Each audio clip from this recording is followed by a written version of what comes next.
සාදු කියන්න. පන්සිල් සමාදන් වීම සඳහා කවුරුත් තෙවරක් නමස්කාරය කියන්න.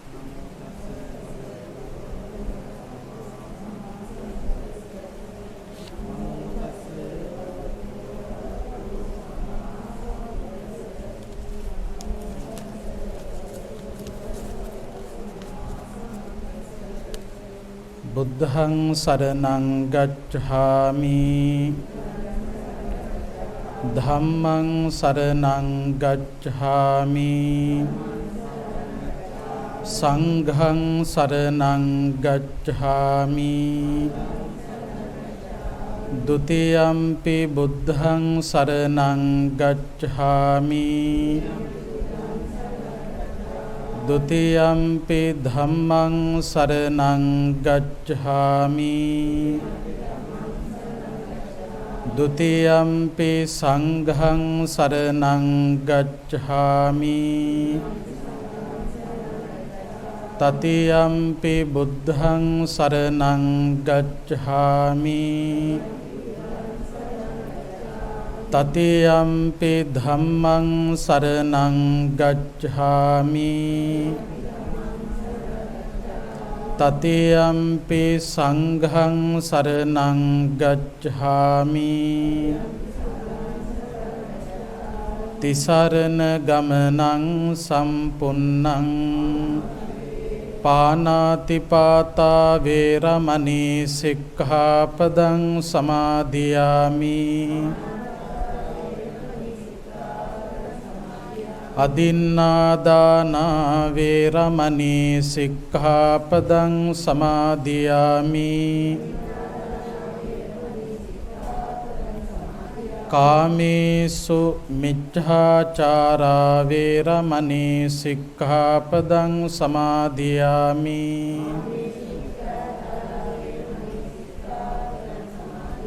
මුසාවාදා වේරමණී සික්ඛාපදං සමාදියාමි සුරාමේරය මජ්ජපමා දට්ඨානා වේරමණී සික්ඛාපදං සමාදියාමි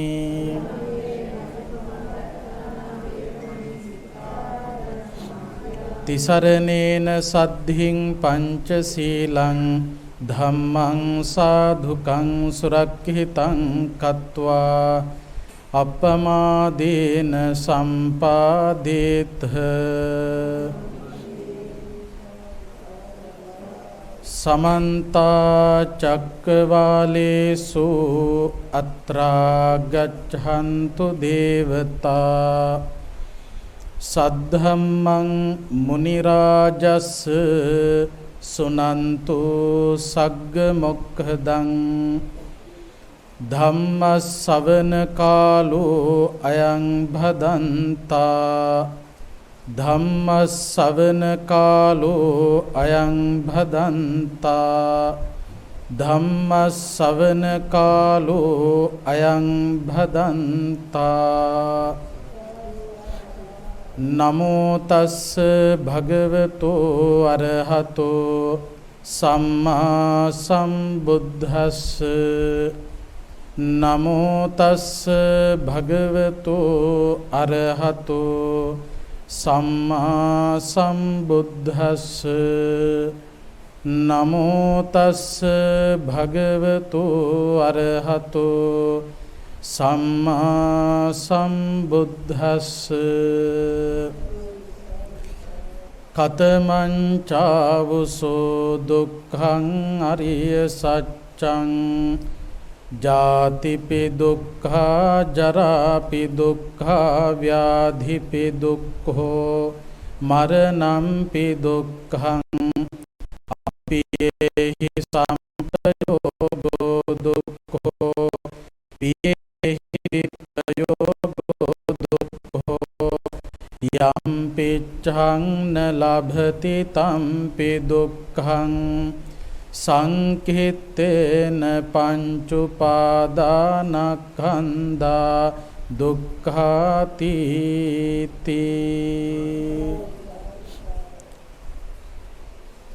ශ්‍රද්ධාවන්ත කාරුණික පින්වතුනි, සත්පුරුෂ දරුවන් හැටියට, සත්පුරුෂ ඥාති හිතයිශීන් හැටියට මේ පින්වත් කොයි කවුරුත් මේ නිවසට ඒකරාශී වෙලා බොහොම වටින ධර්ම දානමය පින්කමක්, ධර්ම ශ්‍රවණය කිරීමේ පින්කමක් සම්පූර්ණත්වයට පත් කරන්නට බලාපොරොත්තු වෙන්නේ අවුරුදු 74ක කාල සීමාවක් සද්ගුණවත් අම්මා කෙනෙක් හැටියට තමන්ගෙන් විය යුතු යුතුයකම් ස්වකීය දරුවන් වෙනුවෙන් සම්පූර්ණත්වයට පත් කරලා මීට දින 7කට පමණ පෙර ආතුව ජන්මාන්තර ගතවන්නට යෙදුණු ආදරණීය මෑණියන් නාවුල්ලගේ කමලා පෙරේරා උපාසිකා මාතාව සිහිපත් කරගෙන එතුමියට පරලෝ වශයෙන් පින්පෙත් අනුමෝදනාව සිද්ධ කරන්න. ඒ ඇතුළු කොට ඇති නමින් මිය ගිහිල්ලා පින් අපේක්ෂාවෙන් ඉන්න යම්තාක් දෙමාපිය ඥාති හිතමිත්‍ර ගුරුවර සහෝදර ආදී පිරිස් වෙතොත් ඒ හැමෝම සිහිපත් කරගෙන පුණ්‍යානුමෝදනා කරන්නට බලාපොරොත්තු වෙනවා. ධර්ම ශ්‍රවණය කරන මේ හැම කෙනෙකුටම මෙලොව සුව පරලොව සුව ප්‍රාර්ථනානුකූලව ගෞතම බුද්ධ ශාසනයේදීම උතුම් චතුරාර්ය සත්‍ය අවබෝධය සිද්ධ වේවා කියන උතුම් පැතුම ඇතුවයි මේ පින්කම සිද්ධ කරන්නේ. බුදුරජාණන් වහන්සේගේ දේශනාවට අනුව මරණය කියලා කියන්නේ කාටත් පොදු වෙච්ච නියම වෙච්ච ධර්මතාවයක්. උප්පත්තියා සහේවේදං මරණං ආගතං සදා මරණත්හාය ඕකාසං වදකෝ විය ඒසති. ඉපදුණු හැම සත්වයක් පිටුපසම මරණය වදකයෙකුගේ ස්වරූපයෙන් ලුහු බඳින බව බුදුහාමුදුරු දේශනා කළා.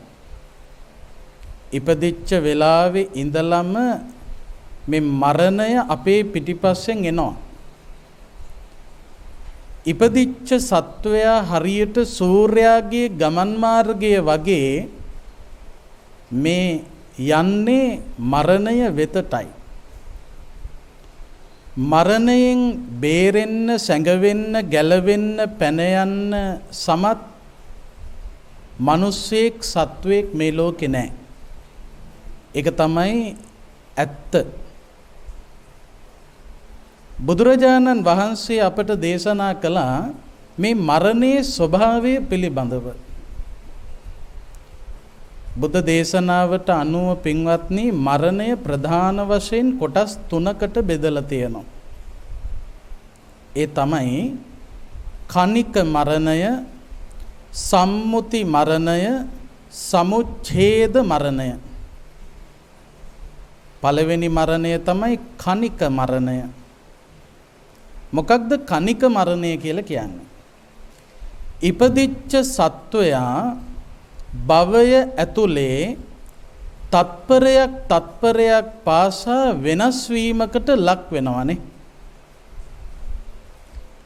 බුදුරජාණන් වහන්සේ ඒ තත්පරයක් පාසා සිදුවන වෙනස් වීමත් මරණයක් හැටියටම සඳහන් කළා.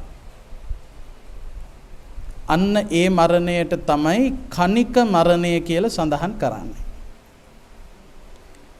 දෙවෙනි මරණය තමයි සම්මුති මරණය. සම්මුති කියන වචනේ තේරුම තමයි ලෝකයාගේ එකඟ වීම.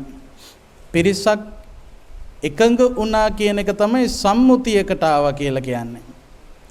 එතකොට මේ ලෝකේ ජීවත් වෙන හැම මිනිසෙක්ම මරුණා කියලා ප්‍රකාශ කරන්න එකඟ වෙච්ච අවස්ථාවක් තියෙනවා. අන්න ඒකට තමයි කියන්නේ සම්මුති මරණය කියලා. කවුරු හරි මරුණා කියලා ප්‍රකාශ කරන්නේ කයෙන් විඥාණය නිරුද්ධ වුණාට පස්සේ. මීට දින 7කට පමණ පෙර ආතුව ආදරණීය මෑණියන්ට මොහොන දෙන්න සිද්ධ වුණේ ඔන්න ඔය කියන සම්මුති මරණයට. ලෝකයා පිළිගත්තු මරණය. එහෙම නැත්නම් කයෙන් විඥාණය නිරුද්ධ වීමේ මරණය. ඊළඟට තුන්වෙනි මරණය තමයි සමුච්ඡේද මරණය. සමුච්ඡේද මරණය කියලා කියන්නේ නැවත උපදින්නේ නැති වෙන්නම සිදුවන මරණය හෙවත් සසර ගමන තුල නැවත උපදින්නට හේතු වෙච්ච තණ්හාව දුරින්ම දුරු කරලා දාලා නිවනින් සැනසීම එහෙම නැත්නම් පරිණිරවාණයටපත් වීම නැත්නම් පිරිනිවන් පෑම තමයි සමුච්ඡේද මරණය කියලා කියන්නේ. එතකොට බුදුරජාණන් වහන්සේලාගේ පරිණිරවාණය, පසේ බුදුරජාණන් වහන්සේලාගේ පරිණිරවාණය, රහතන් වහන්සේලාගේ පරිණිරවාණය තමයි සමුච්ඡේද මරණය කියලා හඳුන්වන්නේ. ඒක තමයි පින්වත්නි හරි මරණය. අන්න ඒ මරණයෙන් මැරෙන්න පුළුවන් නම් ආයේ මේ මරණ දුක උරුම වෙන්නේ නැහැ. එතෙක් අපි හැම කෙනෙකුටම මේ සංසාර ගමන තුල කණික මරණය සහ සම්මුති මරණයට මුහුණ පාන්න වෙනවා. ඔය කණික මරණය සහ සම්මුති මරණය පිළිබඳව විග්‍රහ කරනකොට ඒ දෙකේම තියෙන පින්වත්නි බොහොම පොඩි වෙනසක්. දැන් කණික මරණය කියලා සඳහන් කළේ භවයක් ඇතුලේ සිදුවන වෙනස් වීම. උපත සහ විපත කියලා ගත්තොත් භවය ඇතුලේ අපි මනුස්ස ලෝකේ ඉපදුනා. ඒ වගේම කවදා හරි දවසක මනුස්ස ලෝකයෙන් චුත වෙනවා. ඔය උපත සහ විපත අතර කාල සීමාව තුල සිදුවෙන වෙනස් වීම භවය ඇතුළෙදිමයි සිද්ධ වෙන්නේ. එතකොට කණික මරණයේ තියෙන විශේෂත්වය තමයි භවය තුලදී තමයි ඒ මරණය සිද්ධ වෙන්නේ. අපි උඩ පැනලා අත්පොඩි ගහලා සමරන ඔය උපන් දිනයත් මරණයක් තමයි. හැබැයි ඒක තේරෙන්න ධර්මයේ පිළිබඳව යම්කිසි අධ්‍යයනයක් කළ යුතුයි. තත්පරයක් පාසා සිදුවන වෙනස් වීම. සම්මුති මරණය කියලා කියන්නේ භවයෙන් ඉවත් වෙනවා. හැබැයි සසරෙන් ඉවත් වීමක් වෙන්නේ නැහැ. තව භවයක ප්‍රතිසන්දිය නැත්නම් උපත ලබනවා. මේක අටුවාවේ විස්තර කරලා තියෙන්නේ කූඩැල්ලගේ ගමන් මාර්ගය වගේ. එකක් අතහරිනවත් එක්කම තව තැනක් අල්ල ගන්නවා. එතකොට පින්වත්නි සම්මුති මරණය සහ කණික මරණයේ තියෙන වෙනස එච්චර ලොකු වෙනසක් නෙවෙයි. මේක හොඳටම තේරුම් ගන්න පුළුවන් කාරණාවක් තමයි දැන් මේ මෑණියන්ගේ පින්තූරේ තියෙනවානේ මෙතන. ඔන්න ඔය පින්තූරය ගන්නවා දකුණු අතට. ඊළඟට තම තමන්ගේ කුඩා කාලයේ පින්තූරයක් අරගන්නවා වම් අතට. වම් අතට ගත්තු තමන්ගේ පුංචි කාලේ පින්තූරෙත් දකුණු අතට ගත්ත මේ මෑණියන්ගේ පින්තූරෙත් දෙස බලනකොට දෙකේ කිසිදු වෙනසක් නැහැ. පිළිගන්නවාද ඒක? අර පුංචි දරුවෙක් හැටියට හිටපු ඒ ළමයා ඒ විදියට ආය කවදාකවත් දකින්න ඔබට හම්බෙන්නේ නැහැ. තමන්ගේ පුංචි කාලේ පින්තූරයක් අතට අරගෙන බැලුවොත් ඒ ළමයා ආයේ දකින්න හම්බෙනවද කියලා ආයේ කවදාකවත් දකින්න හම්බෙන්නේ නැහැ. එතකොට ළමා කාලයේ මරණයටපත් වෙලා තමයි තරුණ වියටපත් වෙන්නේ. තරුණ විය මරණයටපත් වෙලා තමයි වයෝ වෘද්ධ වෙන්නේ, වැඩිහිටි වෙන්නේ. වයෝ වෘද්ධ ස්වභාවයටපත් වෙච්ච කෙනෙකුට ආයේ කවමදාකවත් ළමා කාලෙට යන්න බෑ. ළමා කාලේ ආයේ එන්නෙම නැහැ. හරියට මේ මෑණියන්ගේ පින්තූරේ ඉන්න මේ මෑණියන් ආයේ කවදාකවත් එන්නේ නැහැ වගේම තමයි. වයෝ වෘද්ධ ස්වභාවයට පත්වෙච්ච කෙනෙකුගේ තරුණ කාලේ පින්තූරයක් අතට අරගෙන කොච්චර අපි උත්සාහ කළත් ඒ පෙනුම ගන්න හම්බෙන්නෙම නැහැ. ඇයි හේතුව? ඒ තරුණයා එතන නැහැ. ඒ කාලේ මැරිලා. එතකොට ජීවත් වෙලා ඉන්න කාලෙදිත් ඔන්න ඔය කියන මරණය කියන ධර්මතාවයට අපි හැමෝටම මුහුණ පාන්න සිද්ධ වෙනවා. හැම මොහොතකම මරණය තමයි පින්වත්නි පෙනෙන්නට තියෙන්නේ. හැබැයි අපි උත්සාහ කරනවා මේක අමතක කරලා දාන්න. බුදුරජාණන් වහන්සේ අපට දේශනා කළා මේ මරණයෙන් ගැලවෙන්න බෑ. බේරෙන්නත් බෑ. කොච්චර අකමැති වුණත් පැනලා යන්නත් බෑ. දැන් මේ මරණයෙන් පැනලා යන්නත් බැරි නම් බේරෙන්නත් බැරි නම් අනිවාර්යෙන්ම මරණය කියන ධර්මතාවයට ඔබට මට මුහුණ පාන්න සිද්ධ වෙනවා නම් අපි මොකක්ද කරන්නේ? කරන්න ඉතුරු වෙලා තියෙන්නේ මොකක්ද? කරන්න ඉතුරු වෙලා තියෙන එකම දේ තමයි මරණය නවත්තන්න බෑනේ. නවත්තන්න පුළුවන් නම් මේ වෙනකොට නවත්ත ගන්න යම්කිසි ක්‍රමවේදයක් එන්න දෙපැයි. හඳට ගියපු මිනිස්සු ඉන්න ලෝකෙක මරණයට බෙහෙතක් හොයන්න බැරි වුණා කියන්නේ මේක බෑම තමයි. එතකොට නොමැරී ඉන්න කිසිම කෙනෙකුට බැරි නිසා මරණය අනිවාර්යයෙන්ම ඔබ හමුවට පැමිණෙන නිසා අපට කරන්න ඉතුරු වෙලා තියෙන එකම දේ තමයි ඒ සඳහා මුහුණ දෙන්න පුළුවන් ශක්තියක් ගොඩ නගා ගන්න එක. එහෙනම් කවුරු තේරුම් ගන්න ඕන මරණය නවත්තන්න බෑ. ඒකට මුහුණ දෙන්න පුළුවන් ශක්තිය ගොඩ නගා ගන්න පුළුවන්. මරණයට මුහුණ දෙන්න පුළුවන් ශක්තියක් ගොඩ නගා ගන්න නම් බුදුහාමුදුරුව අපට දේශනා කළා මේ ස්වභාවය පිළිබඳව මෙනෙහි කරන කෙනෙක් බවට පත් වෙන්න.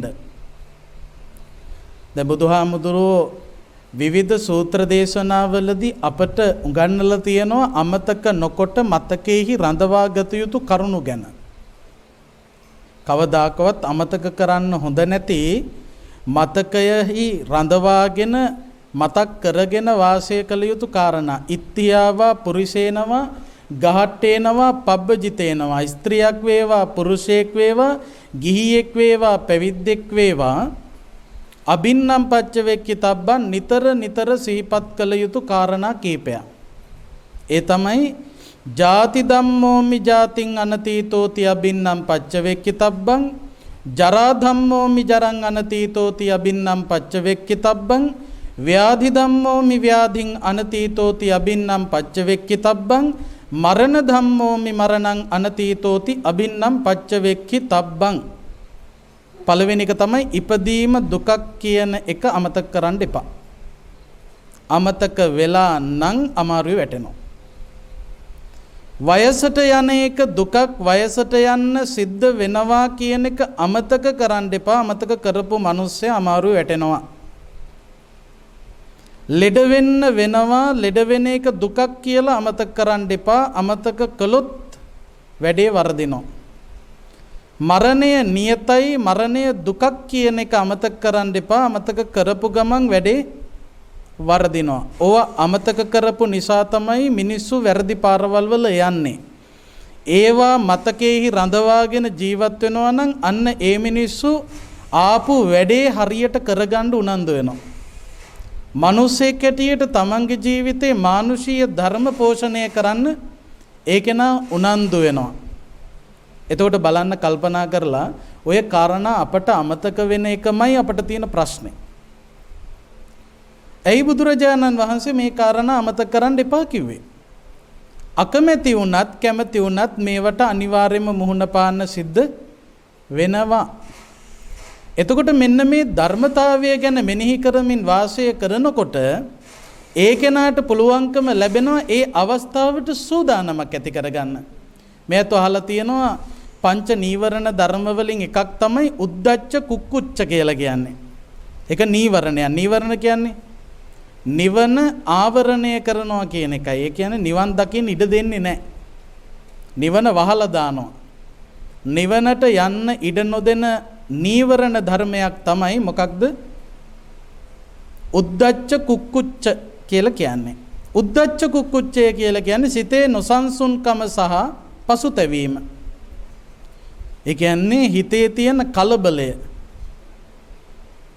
හිතේ කලබලය ඇති වෙනකොට ඒ ධර්මතාවලට නිවන් දකින්නත් බෑ. ඒ විතරක් නෙවෙයි පින්වත්නි, අධ්‍යාපනය සාර්ථක කරගන්න උනන්දු වෙන දරුවෙකුට ඒ අධ්‍යාපනය සම්බන්ධයෙන් කලබලයක් තියෙනවා නම් ඒ කෙනාට විභාග පාස් කරන්නත් බෑ. හරි? කලබලය කියන එක, නොසන්සුන්කම කියන එක මතුවෙච්ච ගමන් අර කොරහට අත දාගන්න හම්බෙන්නේ නැහැ. ඒ නිසා මේ කලබලය කියන එක එච්චර හොඳ එකක් නෙවෙයි. නොසන්සුන්කම සහ කලබලය කියන එක ඇති වෙන්න ප්‍රධානම හේතුව හැටියට බුදුහාමුදුරුවෝ දේශනා කළේ මොකක්ද? තේරුම් නොගැනීම. හොඳට මතක තියාගන්න. යම්කිසි අවස්ථාවක ඔබ කලබලයටපත් වෙනවා නම් ඒ කලබලයටපත් වෙන්නේ යමක් තේරුම් ගත්තේ නැති වුනහම, දැනගත්තේ නැති වුනහම, අවබෝධ කරගත්තේ නැති වුනහම. විභාග ශාලාවකට ගිහිල්ලා විභාගෙ ලියන්න වාඩි වෙච්ච ශිෂ්‍යයා ප්‍රශ්න පත්‍රයේ අතට හම්බෙනකොට ඒ ප්‍රශ්න පත්‍රයේ අහලා තියෙන ප්‍රශ්නවලට උත්තර දන්නේ නැත්නම් ප්‍රශ්න ටික දැක්ක ගමන් ඒ ශිෂ්‍යයා මොකද වෙන්නේ? කලබල වෙනවා. ඒ කලබලය නිසා බොහෝ දුරට තමන් අපේක්ෂා කරන තැනට ය아가න්න බැරුව යනවා. එතකොට මෙන්න මේ ජීවිතයේ අනිවාර්යයෙන්ම මුහුණ පාන්න සිදුවන අවස්ථාවලදී ඔබ යම්කිසි කලබලයකටපත් වුනොත්, ඒ කියන්නේ සිහි මුලා වීමකටපත් වුනොත්, ඒකට ප්‍රධානම හේතුව තමයි කල්තියා මේ ධර්මතාවලට සූදානම් නොවීම. වයසට යන්නේක දුකක්, වයසට යන්න වෙනවා කියලා දැනගෙන තේරුම් අරගෙන අවබෝධ කරගෙන හිටපු නැති මිනිස්සු වයසට යනකොට කලබල වෙනවා. ලෙඩ වෙන බව තේරුම් අරගන්නේ නැතුව හිටපු මිනිස්සු ලෙඩ වෙනකොට අතිශයින් කලබල වෙනවා. මරණය පිළිබඳව තේරුම් අරගත්තේ නැති වුණොත් මතක තියාගන්න, මරණය අභියසදී කලබල වෙනවා. කලබල වෙනවා කියන්නේ සිහිය මුලා වෙනවා. සිහිය මුලා වෙනවා කියන්නේ ගමන අසාර්ථක වෙනවා. ඒ නිසා මේ කාරණා අමතක කරන්න ඕන කාරණා නෙවෙයි. මේ කාරණා මතකෙහි රඳවා ගත යුතු කාරණා. ඇයි රඳවා ගත යුතු වෙන්නේ? ඒ රඳවා ගැනීමම තමයි ජීවිතය සාර්ථක කර ගැනීමට හේතුවක් බවට පත් වෙන්නේ. දැන් බුදුහාමුදුරුවෝ ධර්මයේ තුල මේ කාරණා ගැන මෙනෙහි කරන්න කියලා කිව්වනේ. අමතක නොකොට මතකෙහි රඳවා ගන්න කිව්වනේ. ඒ විතර නෙවෙයි, අබින්නම් පච්ච වෙක්කිතබ්බං, අමතක වෙන නිසාම නිතර මෙනෙහි කරන්න කිව්වනේ. දැන් නිතර මෙනෙහි කරන්න කියලා තියෙන්නේ අපි කැමැති කාරණා කීපයක් ගැනද අකමැති කාරණා කීපයක් ගැනද? අපි අහන්න අකමැතිම මාතෘකා කීපයක් තමයි බුදුහාමුදුරුවෝ නිතර මෙනෙහි කරන්න කියලා තියෙන්නේ නේ. එතකොට දැන් අපේ සමාජයේ මිනිස්සුන්ගේ අදහසට අනුව නම් ඍණාත්මක දේවල් පිළිබඳව තමයි බුදුහාමුදුරුවෝ හිතන්න කියලා තියෙන්නේ. ඍණාත්මක ප්‍රතිඵල ගැන. දැන් බටහිර චින්තනයට අනුගතව කැරකෙන මිනිස්සු ඉන්න සමාජයක ගොඩාක් වෙලාවට ඒ නිසා තමයි බුදුදහම ඍණාත්මක දේශනාවක් ඇටියට සමහරු දකින්නේ. ඉස්සර සුදු ජාතිකයෝ නම් නිතර කියපු දෙයක් තමයි මේ බුදුදහම කියන්නේ මහා අඬන දහමක්. බෞද්ධයෝ ඉන්නේ හරි දුකෙන්. ඇයි දුකමයි මතක් කරන්නේ? කොච්චර බණ අහනකොට හැම බණකම අනිත්‍යයි, දුකයි, අනාත්මයි.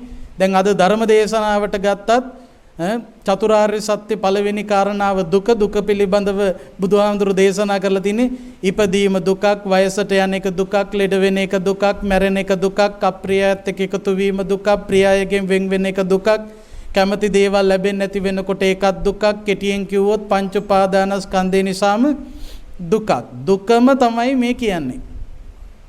දුක ගැනම කියන නිසා වුන් කල්පනා කළා මේක මහා ඍණාත්මක දේශනාවක් කියලා. හැබැයි දැන් ගොඩක් වෙලාවට බුදුදහම පරිශීලනය කරන සුදු ජාතිකයෝ මේ කතාව කියන්නේ නැහැ. ඔවුන් බොහොම සාරවත් දර්ශනයක් ඇටියට බුදුදහම පිළිගන්නවා. දැන් හැබැයි සුද්දට වඩා බුදුදහමෙන් ඈත් වෙන්න පටන්ගෙන තියෙනවා අපේ රටේ ඉන්න කළු සුද්දෝ ටික. ඒ නිසා අපේ අයත් සමහර වෙලාවට මේක මහා ඍණාත්මක දේශනාවක් කියලා කියනවා.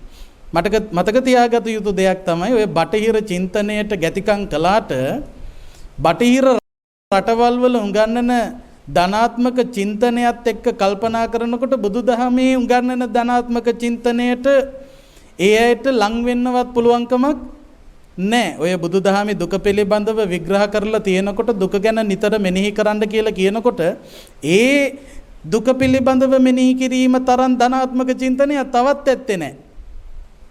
මොකක්ද ඒකට හේතුව? පින්වත්නි, අද සමාජයේ ධනාත්මක චින්තනය ගැන උගන්වනවා. ධනාත්මක චින්තන පිළිබඳව කතා කරන අය ඉන්නවා. ඒයටත් බුදුදහමට අනුව පාඩමක් උගන්වන්න ඕන. ඒ තමයි යම් කිසි කෙනෙක් ධනාත්මක දේවල් ගැනම හිතා යනවා නම් ඒක න අතිශයින් පරිස්සම් විය යුතුයි. ඒ කියන්නේ මේ හැම වෙලාවෙම පොසිටිව් හිතන්නම යන කෙනා හරියට පරිස්සම් වෙන්න ඕන. මම මේ කියන්නේ ටිකක් වෙනස් කතාවක්. හැබැයි අපි තේරුම් ගන්න ඕන දෙයක්. හරි? ඒ කියන්නේ ධනාත්මක චින්තනය අතිශයින් වටිනවා කියලා උගන්වනවනේ. ඒක ඇත්ත මාත් පිළිගන්නවා. හැබැයි ඒ ධනාත්මක චින්තනයේදී ඔය ගොඩක් දුරට උගන්වන දේවල් වලට වඩා මේ බුදුදහම තුලින් එකතු කරගන්න ඕන කාරණා බොහොමයක් තියෙනවා. ඒ බුදුරජාණන් වහන්සේගේ දේශනාවට අනුව ඔබ ධනාත්මක චින්තනයක් ගොඩනගනවා නම් ඔබ කවදාකවත් වැටෙන්නේ නැහැ. ඒකයි මම මේ කියන්නේ. දැන් ධනාත්මකව හිතනවා නම් ඔබ ඍණ ලකුණ අමතකම කරලා දාලා. හරි? දැන් මේ බුදුහාමුදුරුවෝ කියන්නේ මොනවද? ඍණ ලකුණ ගැන හිතන්න කියලානේ. වයසට යනවා, ලෙඩ වෙනවා, මැරෙනවා, මේවා උරුමයි, ඒ ගැනත් හිතන්න කියලා කියන්නේ මේ ඍණ ලකුණ පිළිබඳව හිතන්න කියන එකයි. යම් කිසි කෙනෙක් මේ ඍණ ප්‍රතිඵල පිළිබඳව ගණන් ගන්නේ නැතුව ඍණ ලකුණ පිළිබඳව තුට්ටු දෙයකට ගණන් ගන්නේ නැතුව ධනාත්මකව හිතනවා නම් හොඳට මතක තියාගන්න, ඒ ධනාත්මක චින්තනය තුල ඉන්න කෙනාට ඍණ ප්‍රතිඵල ජීවිතයට එනකොට ඒ කෙනා ඍණ වෙලාම යනවා. ධන ගැනම හිතා ගියපු කෙනෙකුට ඍණ ප්‍රතිඵලයක් ආපු ගම මොකද වෙන්නේ? එයා ඍණ වෙලා යනවා. එයාට බෑ නැගිටින්න. දැන් අර අටලෝ දහම ගැනත් බුදුහාමුදුරුවෝ පෙන්වන්නේ පුට්ටස්ස ලෝක ධම්මේහි චිත්තං යස්ස නකම්පති කිව්වනේ. ඒ කියන්නේ අටලෝ දහම ඉස්සරහා කම්පා වෙන්න එපා. මොනවද අටලෝ දහම? අටලෝ දහම කියන්නේ ලෝකයාට අනිවාර්යයෙන්ම මුහුණ පාන සිදුවන ධර්මතා. ලාභ අලාභ, ලාභෝ අලාභෝ, අයසෝ යසෝච, නින්දා ප්‍රශංසාච, සුඛංච දුක්ඛං. මොනවද යට? ලාභය, අලාභය, යසස, අයස, නින්දාව, ප්‍රශංසාව, සැප සහ දුක. දැන් ධනාත්මක චින්තනය කියන්නේ මොකද්ද පින්වත්නි? ඔය අටෙන් ඔබ කැමති හතර පස්සේ දුවන එක. හරිනේ? ලාභය පිටුපස, මට ලාභ තමයි හම්බෙන්න ඕන. ඊළඟට යසස කියන්නේ ප්‍රසිද්ධිය, පරිවාර සම්පත්තිය, කීර්තිය. ඊළඟට ප්‍රශංසාව, ඊළඟට සැප. මේ ලෝකේ ජීවත් වෙන මිනිස්සු බුදුහාමුදුරුවෝ දේශනා කළා මෙන්න මේ ලාභය පිටුපස ලුහු බඳිනවා, යසස පිටුපස ලුහු බඳිනවා, ප්‍රශංසාව පිටුපස ලුහු බඳිනවා, සැපය පිටුපස ලුහු බඳිනවා. හැබැයි බුදුහාමුදුරුවෝ පෙන්නනවා මනුස්සයා මේ හතර පස්සේ ලුහු බඳිනකොට අලාභය මනුස්සයා පස්සේ පන්නනවා. ඊළඟට අයස මනුස්සයා පස්සේ පන්නනවා. නින්දාව ඔබ පිටුපස පන්නගෙන එනවා. දුක ඔබ පස්සෙන් එනවා. ඔබ ලාභ, යසස, ප්‍රශංසාව, සැප පස්සේ දුවනකොට අලාභ, අයස, නින්දා සහ දුක ඔබ පස්සේ පන්නනවා. අර පූසට නැට්ට හවුනා වගේ වෙන්නේ. ඒකයි බුදුහාමුදුරුවෝ පෙන්වුවේ මිනිස්සයා අටලෝ දහම පිටුපස හඹා යනවා, අටලෝ දහම මිනිස්සයා පිටුපස හඹා එනවා. එතකොට ජීවිතේ ඔබට හම්බෙන්න ඕන ලාභ විතරමද? මට හම්බෙන්නේ ලාභමයි කියා ලාභය ගැනම හිතා දුවන මිනිසෙකුට අලාභය ආපු ගමන් දරා ගන්න පුළුවන්ද? දරා ගන්න බෑ. ඇයි? එයා කවදාකවත් අලාභය ගැන හිතලා නැහැ. ලාභය ගැනම හිතාගෙන යන කෙනා අලාභය ගැන නොහිතන කෙනාට ජීවිතේ අලාභයක් සිද්ධ වෙච්ච තැන එයා කම්පා වෙනවා පින්වත්නි, පුදුම විදියට. මතක තියාගන්න. අඟල් හයේ මෙට්ටේ බුදියන්ඩ පුරුදු වෙලා හැම තැනම යන තැනම අඟල් හය ඕන නම් ඒ කෙනාට ඒ අඟල් හයේ මෙට්ටේ නැති වෙච්ච දාට ඒ කෙනාට නිින්ද යන්නේ නැහැ. ඒ කෙනා පුදුම පීඩනයකටපත් වෙනවා. ලාභයේ පස්සේ දිවට වැඩන්නේ අලාභේ එන්නත් පුළුවන්කම තියනවද නැද්ද? තියෙනවා. අලාභය එන්න පුළුවන් කියලා හිතලා ලාභයේ පස්සේ යන්න. තේරෙනවද කියන එක? එතකොට තියෙන වාසිය තමයි අලාභයක් ආවත් ඒක දරා ගන්න පුළුවන්. ආයේ එල්ලිලා මැරෙන්න දෙයක් නැහැ. වහබොණ්ඩ දෙයක් නැහැ. අන්න ඒ කෙනා තමයි අටලෝ දහමින් කම්පා නොවි ඉන්න කෙනා. දැන් අපේ දරුවන්ට උගන්වනවා විභාගේ පාස් වෙනවමයි වෙනවා කියලාම හිතන්න. හොඳයි. විභාගේ පාස් වෙනවමයි කියලා හිතලා ධනාත්මකව යනවා බැරි වෙලා හරි ෆේල් වෙච්ච ගමන් ළමයා එල්ලිලා මැරෙනවා. එක්ක වහ බීලා මැරෙනවා. ඇයි අපි උගන්වලා නැහැ පුතේ ෆේල් වෙන්නත් බැරි කමක් නැහැ. එතකොට ජීවිතේ මේ ඍණ ලකුණ පිළිබඳව අමතක කරන්න එපා. යම් කිසි කෙනෙක් ඍණ ලකුණ අමතක කරලා ධනාත්මකව හිතනවා නම් ඒ කෙනාට ඍණ ප්‍රතිඵල එනකොට ඍණ වෙන්න වෙනවා. යම් කිසි කෙනෙක් ජීවිතයට ඇති වෙන්න පුළුවන් ඍණ ලකුණත් අමතක කරන්නේ නැතුව ධනාත්මකව හිතනවා නම් අන්න ඒ කෙනාට පින්වත්නි ඍණ ප්‍රතිඵල එන විට ඒ ඍණ ලකුණම ධන ලකුණක් කරගන්න පුළුවන්කම ලැබෙනවද නැද්ද? ලැබෙනවා. මතක තියාගන්න. ඒකයි බුදුහාමුදුරුවෝ දේශනා කළේ ඍණ ප්‍රතිඵලයක් එනකොට ඒ ඍණ ලකුණ ධන ලකුණක් කරගන්න පුළුවන් කාටද? කල්තියා ඍණ ලකුණක් තියනවා කියලා දැනගෙන හිටපු මනුස්සයට. වයසට යන එක ගැන කල්තියා දැනගෙන ඉන්න කෙනාට පුළුවන්කම ලැබෙනවා වයසට යනකොට ඒ தത്വයට මුහුණ දෙන්න. ලෙඩ වෙන බව තේරුම් අරගෙන ඉන්න කෙනෙකුට පුළුවන්කම ලැබෙනවා ලෙඩ වෙනකොට ඒ தത്വයට මුහුණ දෙන්න. එහෙම අය නැද්ද මේ සමාජයේ? ඕන තරම් ඉන්නවා. මරණය පිළිබඳව දැනගෙන හිටපු කෙනාට පුදුම ශක්තියක් ඇති වෙනවා මරණය අභියසදි ශක්තිමත්ව ඉන්න. එහෙම ඕන තරම් ඉන්නවා කට්ටිය. ඒ කවුද? ධර්මයේ පිටුපස හරියට ගමන් කරපු කෙනා. ධර්මයේ හරියට පරිශීලනය කළේ නැත්තම් පින්වත්නි මොනවා ගැන දැනගත්තත් වැඩක් නැහැ. මතක තියාගන්න. ඔබ විවිධ අංශ වලින් දක්ෂතා පෙන්වන ඉහළටම ගියපු අය වෙන්න පුළුවන්. හැබැයි ධර්මයේ දන්නේ නැත්තම් ඔබට සිද්ධ වෙන්නේ අර නැවේ ගියපු මහාචාර්යවරයාට වෙච්ච දේ. අහලා තියෙනවනේ කතාව.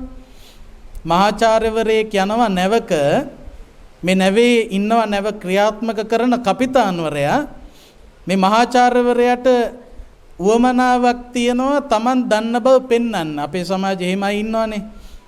දන්න බව නිතර පෙන්වන්න ඕන. එහෙම පෙන්වන්න කවුරු හරි අල්ලගත්තාම ඊට එහා දෙයක් නැහැ. ඉතින් අර මෝඩ මට්ටම එයා කෙනාගේ මෝඩකම ඉස්මතු කර Taman දන්න බව පෙන්න Taman ඉහළට යන්න උත්සාහ කරනවා. ඉතින් ඒ වගේ මහාචාර්යවරයෙක් තමයි මේ නැවෙත් හිටියේ. මේ මහාචාර්යවරයා කපිතාන්වරයාට දවසක් කතා කරනවා. කතා කරලා ඉවර වෙලා අහනවා ප්‍රශ්නයක්. කපිතාන් ඔබතුමා අහස ගැන මොනවද දන්නේ? කපිතාන් මහාචාර්යවරයාට උත්තර දෙනවා මහාචාර්යතුමනි අහස ගැන මං ඒ හැටි දෙයක් දන්නේ නැහැ. අහස ගැන දන්නේ නැති ඔබතුමාගේ ජීවිතේ හතරෙන් එකක් නැහැයි කියලා හිතා ගන්න මහාචාර්යවරයා කියනවා. කපිතාන්වරයා බොහොම කනගාටුවෙන් ගියා. මොකද අහස ගැන දන්නේ නැති නිසා හතරෙන් එකක් නැහැ කියලා කිව්වා. දෙවෙනි දවසෙත් මහාචාර්යවරයා කපිතාන්වරයාට කතා කරලා කපිතාන්වරයාගෙන් අහනවා කපිතාන් ඔබ ගොඩබිම ගැන මොනවද දන්නේ? අනේ මහාචාර්යතුමනි ගොඩබිම ගැනත් ඒ හැටි දෙයක් මන් දන්නේ නැහැ. ගොඩබිම ගැන දන්නේ නැති ඔබතුමාගේ ජීවිතේ තවත් හතරෙන් එකක් නැහැයි කියලා හිතාගන්න. එදත් දුකෙන් ගියා. ඊළඟ දවසේ කතා කරලා අහනවා කපිතාන් ඔබතුමා ජලය ගැන මොනවද දන්නේ? අනේ මහාචාර්යතුමනි ජලය ගැනත් ඒ හැටි දෙයක් කියන්න මන් දන්නේ නැහැ. ජලය ගැන දන්නේ නැති ඔබතුමාගේ ජීවිතේ තවත් හතරෙන් එකක් නැහැයි කියලා හිතාගන්න. බොහොම කනගාටුවෙන් එදා ගිහලා කල්පනා කරනවා දැන් පුදුම වැඩක්. මහාචාර්යවරයා පළවෙනි දවසේ අහස ගැන දන්නවද කියලා ඇහුවා. දන්නේ නැහැ කිව්වම හතරෙන් එකක් නැහැ කිව්වා. ඊළඟට ගොඩබිම ගැන ඇහුවා. ඒ ගැන දන්නේ නැහැ කිව්වම තවත් හතරෙන් එකක් නැහැ කිව්වා. ඊළඟට ජලය ගැන ඇහුවා. ඒ ගැන දන්නේ නැහැ කිව්වම තවත් හතරෙන් එකක් නැහැ කිව්වා. දැන් හතරෙන් තුනක් මගේ ජීවිතේ නෑ ඉතුරු වෙලා තියෙන්නේ එකයි. පහුවෙනිදා උදේ පාන්දරම කපිතාන්වරයා බොහොම කලබලෙන් මහාචාර්යවරයා ළඟට ගිහිල්ලා ඇහුවලු මහාචාර්යතුමනි ඔබතුමාට පීනන්න පුළුවන්ද? මහාචාර්යවරයා උත්තර දුන්නලු කපිතාන් ඔය ඕන ප්‍රශ්නයක් මගෙන් අහනවා මං උත්තර දෙන්නම් හැබැයි මට ඔය පීනන වැඩේ කරන්න බෑ.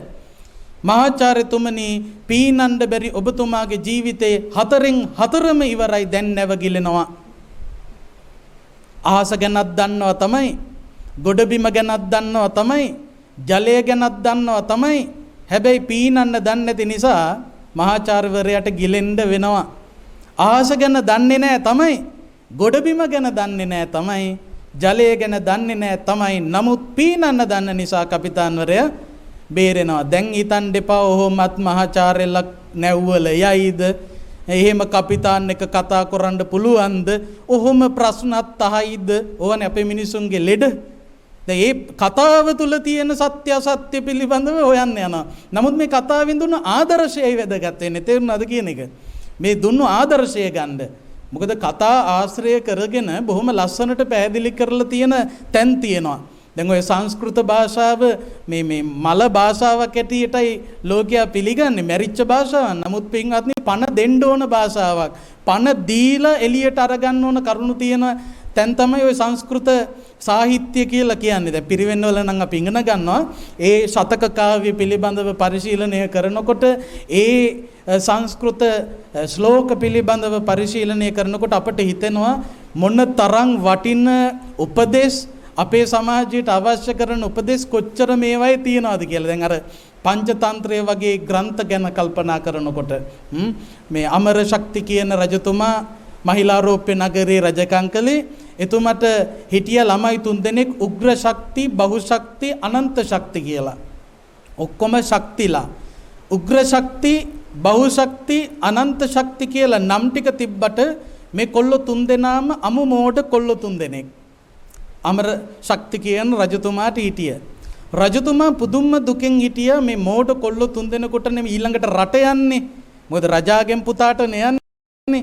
ඉතින් රජතුමා කල්පනා කළා මේ වගේ රාජ්‍යයක්, මහිලාරෝප්‍ය රාජ්‍ය මගෙන් පස්සේ මේ මෝඩ 3 දෙනාගෙන් එක්කෙනෙකුට තමයි යන්නේ. මෙවුන් 3 දෙනාගෙන් එක්කෙනෙක් රට පාලනය කරන්න ආවොත් රටට රාජ්‍යයට අන්තිම තත්වයට වැටෙනවා. ඒ නිසා මේ ළමයින්ගේ බුද්ධිය නැති බුද්ධිය වර්ධනය කරන්න යම්කිසි කටයුත්තක් කළ යුතුයි කියලා විෂ්ණු ශර්මන්ට බාර දෙනවා මේ ළමයි 3 දෙනාට මොලේ පාදන්න.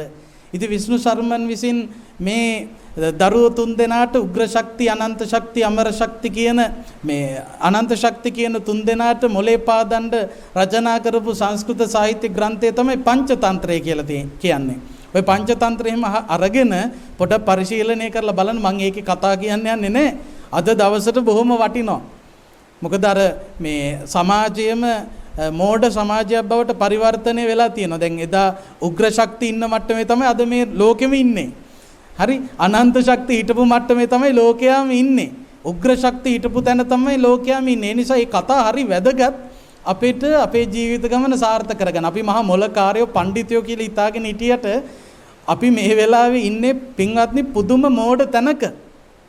ඒක අපිට තේරෙන්නේ නැහැ. මොකද හේතුව මේ මෝඩකම Taman කොච්චර මෝඩ වෙලාද කියන එක Tamanට තේරෙන්නේ නැහැ. තේරුම් ගන්න නම් මේ ප්‍රඥාව කියන එක ටිකක් අවදි කරන්න වෙනවා. ඉතින් මේ කතාව ආශ්‍රයෙන් අපිට ගන්න පුළුවන් ආදර්ශය ගැනයි අපි කල්පනා කළ යුත්තේ. ඒ කියන්නේ මොනවා දැනගත්තත් වැඩක් වෙන්නේ නැහැ. මොකක් දන්නේ නැත්තන්ද? ධර්මයේ පිළිබඳව අවබෝධයක් නැත්තම්, ජීවිතය ගත කරන්න ඕන ක්‍රමවේදය පිළිබඳව හරියට තේරුම් ගැනීමක් නැත්තම්. ඒ නිසා හොඳට ධර්මයේ අධ්‍යයනය කරනකොට තමයි මේ ස්වභාවයන් පිළිබඳව හොඳට තේරුම් ගන්න පුළුවන්කම ලැබෙන්නේ.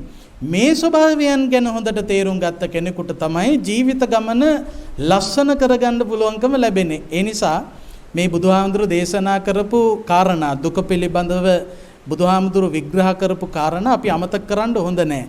ඒවා මතකේ රඳවා ගන්න ඕන. මතකේ රඳවා ගත්තොත් ඒ කෙනාගේ ජීවිතය අර්ථ සම්පන්න වෙනවා. අර්ථ සම්පන්න වෙනවා කියන්නේ මේ මනුස්ස ලෝකෙට ආපු එකෙන් ප්‍රයෝජනයක් ගන්නවා.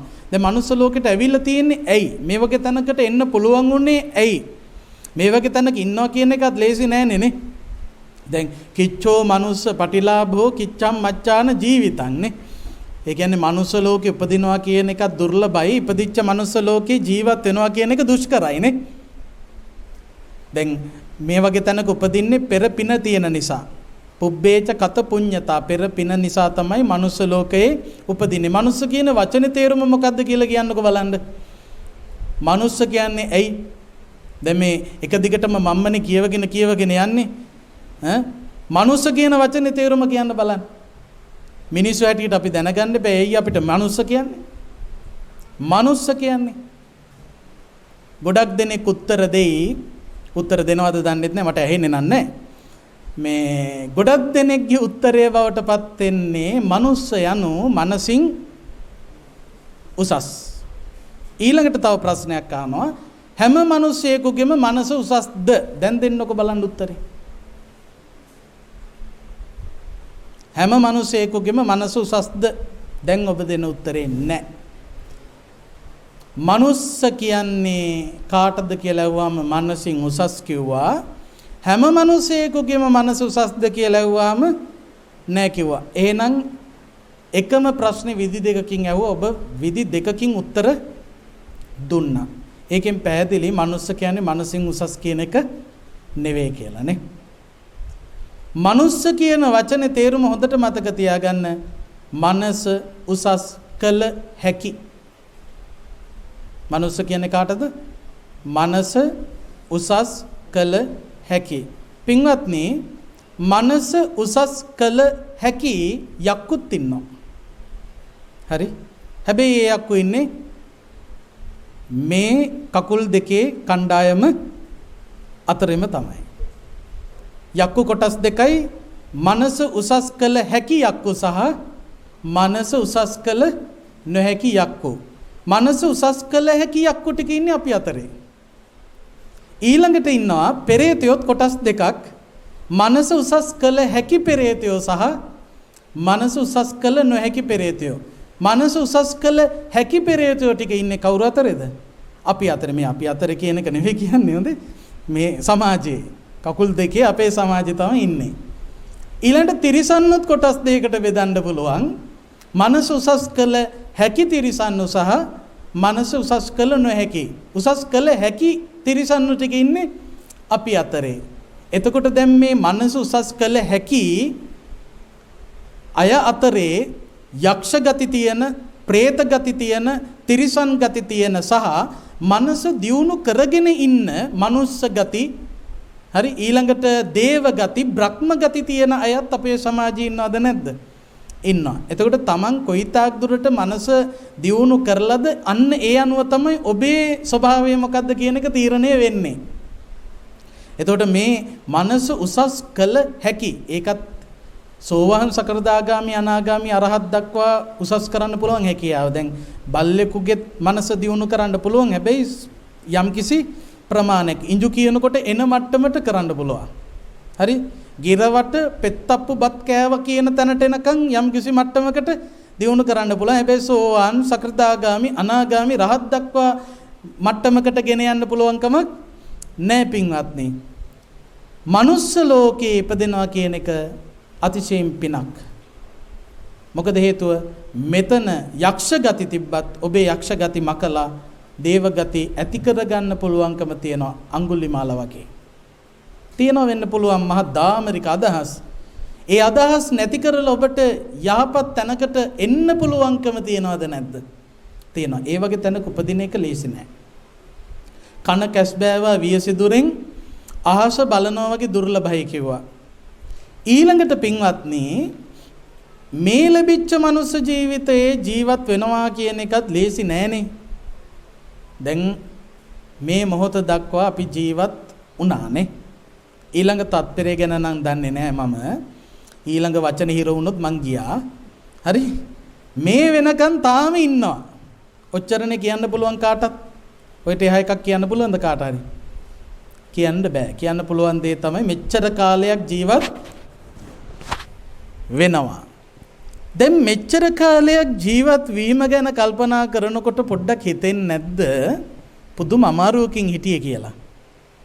ඇයි ඒ? පින්වත්නි මැරෙන්න ගියපු වාර නැද්ද? තාම ඉන්නවා ඒක ඇත්ත. බුදු සරණින් තාම මොකුත් වෙලා නැහැ. බුදු සරණ හරි මොන සරණින් හරි තාම මොකක්වත් වෙලා නැහැ.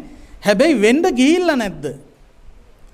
පින්වත්නි ඉපදිච්ච වෙලාවෙ ඉඳලා කොච්චර නම් මේ මාරයා බෙල්ලෙන් අල්ලන්න හදලා ඇද්ද? සමහරු කියනවා මම පොඩි කාලේ මට මෙහෙම දරුණු ලෙඩක් හැදුනා. එදා ඉතින් රෝහල් වලට අරන් ගිහලා දොස්තර මහතුරු ලෙඩේ හඳුනා ගත්ත නිසා මම ඉන්නවා. නැත්තම් අද මං වලලපු තැන්වල ගසුත් හැදිලා නේ. එදා පාර පනිනකොට මහ වේගකින් වාහනයක් ආවා. දැකලා අඩිය පස්සට ගත්තු නිසා මං ඉන්නවා. බැරි වෙලා හරි ඉස්සරහට තිබ්බනම් මං අද නැහැ. බෝම්බේ පුපුරනකොට මං එතන ඉඳලා ගියා විතරයි. එතන හිටියනම් මං අද නැහැ. ඔයගේ අවස්ථා හම්බුන්නේ නැද්ද? හම්බුන්නේ නැත්තම් පුදුමයි. පින්වත්නි මොන තරම් ලොක්ෙක් වුණත් අනිවාර්යයෙන්ම ඔය වගේ අවස්ථාවල් ජීවිතේ තියෙනවද නැද්ද? තියෙනවා. වාහනේ යනකොට එකපාරට ඇවිල්ලා තව වාහන මේ යන්තම් කරකෝපු නිසා හොඳයි. බ්‍රේක් එක ගහක් ගත්ත නිසා හොඳයි. පොඩ්ඩක් හිතන්න. වාහනේ වේගෙන් එනකොට අඩිය පස්සට ගත්ත නිසා හරි ඉස්සරහට තිබ්බනම් මොකද වෙන්නේ? ඉවරයිනේ නේ. තත්පරයි. දැන් හෙට දවසේදීත් ඔය වගේ අවස්ථාවක් වෙන්න බැරිද? හෙට දවසේ අඩිය පස්සට ගන්න නැතුව ඉස්සරහට තිය වෙන්න බැරිද? පේනව නේද පස්සට බස් එක? පේනවනේ. ජීවිතේ ස්වභාවය ඒකයි. ඒ නිසා කොයි වෙලාවෙ මේ ධර්මතාවලට මුහුණ පාන්න වෙයිද දන්නේ නැහැ. ඒ නිසා කරන්න ඕන දේ තමයි පින්වත්නි ඒ ගැන මෙනෙහි කරමින් වාසය කරන්න. වාහනයක් පදවගෙන යනකොට කල්තියා වලක් දැක්කොත් පාරේ ඒ කෙනාට පුළුවන් ආපු වේගය අඩු කරලා වලට කරදරයක් නැතුව වැටිලා යන්න සූදානම් වෙන්න. හැබැයි කල්තියා වල දැක්කේ නැති රියදුරා වටපිට බල එන රියදුරා එකපාරටම රෝද වලට වැටෙනකොට අතිශයින් කලබල වෙනවද නැද්ද? කලබල වෙනවා. ඒ කලබලයේ සමහරක් විට මහ ජීවිතහානියක් වෙන්නත් බැරි කමක් නැහැ. සමහරක් විට තිරිංග කියලා වෙන එකක් පාගන්නත් ඉඩ තියෙනවා. මහා කරදර වෙන්න පුළුවන්. ඇයි කලබලය? ඒ නිසා කල්තියා අනතුරු දකින්න. මොනවද අපි දැන් කල්තියා දකින්න ඕන අනතුරු? වයසට යනවා. හරි? වයසට යනවා. ඇයි යන්නේ නැද්ද? කොහොමද ස්ථිර කරන්නේ තමන් වයසට යනවා කියලා? ජීවත් වුණොත් වයසට යනවා. හරි? මැරෙන්නේ නැතුව ජීවත් වුණොත් වයසට යනවා. ලෙඩ වෙනවද නැද්ද? ලෙඩක් හැදුනහම බෙහෙත් තියනවා තමයි. හැබැයි ලෙඩක් හැදෙන්නේ නැති වෙන්න බෙහෙතක් නැහැ. හැදෙනවම තමයි. මරණයෙන් ගැලවෙන්න බෑ. අනිවාර්යයෙන්ම මැරෙන්න සිද්ධ වෙනවමයි. එතකොට දැන් ඔන්න ඔය ධර්මතා පිළිබඳව අපි මෙනෙහි කරනකොට අපේ හිත තුල ගොඩනැගෙනවා පුදුම ශක්තියක්. මේ ධර්මතා පිළිබඳව මෙනෙහි කරනකොට ඇති වෙන පුදුම ශක්තිය. ඒ ශක්තිය අපිව නිවැරදි කරනවා. හොඳට මතක තියාගන්න. ඒ ශක්තිය අපිව නිවැරදි කරනවා. නිවැරදි කියන්නේ වැරදි නැති කරලා ධර්මයට බර කරලා පිනට කුසලයකට යොමු වෙච්ච කෙනෙක් බවට පත් වෙනවා. හැබැයි අරව අමතක කරපු කෙනා තමයි පෞකාර ජීවිත ගමනකට හුරු වෙන කෙනෙක් බවට පත් වෙන්නේ. බුදුහාමුදුරු දේශනා කළා සුගතියට යන්න ඕන නම් මේ කාරණා මෙනෙහි කළ යුතුයමයි. දුගතියට යන්න හේතු වෙන්නේ මේ කාරණා අමතක කිරීමෙනුයි. ඔබ සුගතියට යනවද දුගතියට යනවද කියන එක තීරණය කරන්නේ කවුද? උඩ ඉන්න දෙයියෝද? පින්වත්නි දෙයියන්ට බෑ ඔබ යන්නේ කොහෙද කියලා තීරණය කරන්න. කවුද තීරණය කරන්නේ? ඔබමයි. දවසක් බුදුහාමුදුරු නාලන්දා නුවර පාවාරික කියන අඹවනේ මට පැය බණ කියන්න හරි අමාරුයි. හරි. මේ දැන් පැයක් ඉවරයි. මේ කෙසේ නමුත් විනාඩි 20කින් මම 9 වෙනකොට ඉවර කරන්න උත්සාහ කරනවා. මොකද මේ ඒ වෙනකොට නවත්තන්නම්. බුදුහාමුදුරුවෝ මුණ ගැහෙන්න ඔය නාලන්දා නුවර පාවාරික කියන අඹ වනයේට එනවා අසිබන්ධන පුත්ත ගාමිණී කියලා මිනිස්සෙක්. කවුද නම? අසිබන්ධන පුත්ත ගාමිණී. මේ අසිබන්ධන පුත්ත ගාමිණී අපි ගාමිණී කියලා කතා කරමුකෝ. ගාමිණීලා තරහ වෙන්න ඕනේ නැහැ. ගාමිණී බුදුහාමුදුර ළඟට ගිහිල්ලා බුදුහාමුදුරන්ගේ විමසනවා බුදුහාමුදුරුවනේ මේ නාලන්දා නුවර ඉන්න බමුණෝ ඔය දියසෙවිලි මාල කරේ දාගත්තු පැන් කෙන්ඩි අතින් අරගෙන යන බමුණෝ ඉන්නවා. බුදුහාමුදුරනේ මේ බමුණෝ විවිධ යාඥාවන් කරලා යාඥා කියන්නේ යදිනවා කියන එක. හරි? මේ බමුණන්ට පුළුවන් බුදුහාමුදුරනේ යදලා මිනිසුන්ව ස්වර්ගයට යවන්න. ඒ කියන්නේ දිව්‍ය ලෝකයට යවන්න පුළුවන් මේ බමුණන්ට. යාඥා කරලා කොහෙටද යවන්නේ? දිව්‍ය ලෝකයට යවනවා.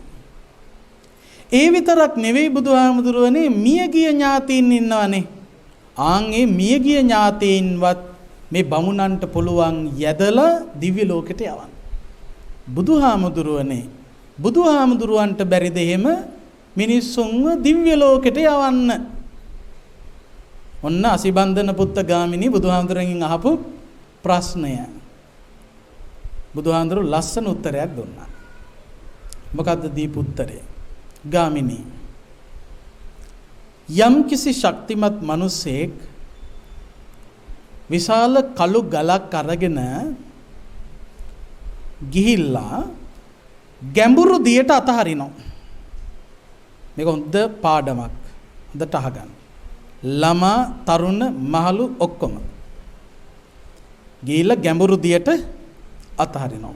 ගාමිණී ගැඹුරු දියට මේ මහ කළු ගල අතහැරලා පිරිසකට එන්න කියලා යදිලක් කළොත් යාඥා කළොත් මේ ගැඹුරු දියට වැටුණු කළුගල උඩට මතුවේවා ගොඩට පැමිණේවා කියලා ගාමිණී ඒක ඒ විදියට වෙනවද? කළුගලක් ගැඹුරු දියට අතහැරලා යාඥා කළොත් උඩට මතුවෙන්න කියලා ගොඩට එන්න කියලා අර වැටුණු කළුගල උඩට එයිද? එන්නේ නැහැ. හරි? එන්නේ නැහැ. අන්න ඒ වගේ තමයි ගාමිණී යම් කිසි මිනිසෙක් ප්‍රාණඝාත අකුසල කර්මය, සොරකම, කාමයන්හි වරදවා හැසිරීම, බොරු කියන එක, මද්ද්‍රව්‍ය ආදී සුරාවට යොමුව වාසය කිරීම ආදී අකුසල කර්ම ප්‍රගුණ කරනවා නම්, පොහොසත් කරනවා නම් ඒ කෙනාව සුගතියට ගෙන යන්න කාටවත් පුළුවන්කමක් ලැබෙන්නේ නැහැ. මතක තියාගන්න. හරි? යද්දා කියලා ඔබ කරපු පව්වලට යදිල්ලෙන් දිව්‍ය ලෝක යන්න හම්බෙන්නේ නැහැ පින්වත්නි.